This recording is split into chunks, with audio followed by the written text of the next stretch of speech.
तो BJP south में Hindi impose क्यों करना चाहती है? अभी मेरा खुद का पर्सनल व्यू है, ये कोई फैक्ट नहीं है, तो उस बात को समझ लेना।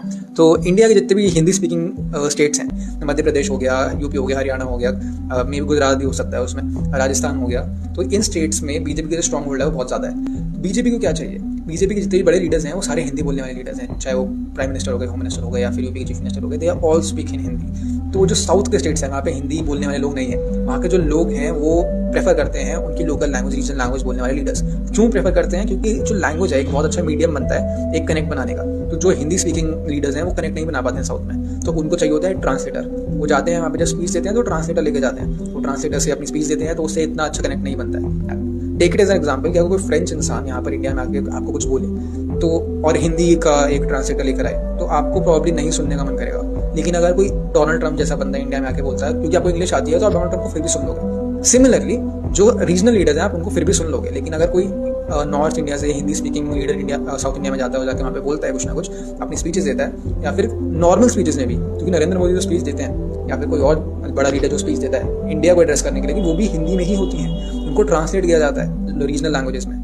तो उस कनेक्ट को बीजेपी मिस कर रही है, एंड इसकी वजह से बीजेपी का जो साउथ में स्ट्रॉन्ग होल्ड है वो बिल्कुल भी नहीं है। They are literally irrelevant in every southern state. उनके somehow they have made their themselves relevant in states like Karnataka और प्रॉब्ली आंध्र प्रदेश, बट केरला में और तमिलनाडु में वो अभी भी नॉन एग्जिस्टेंट है।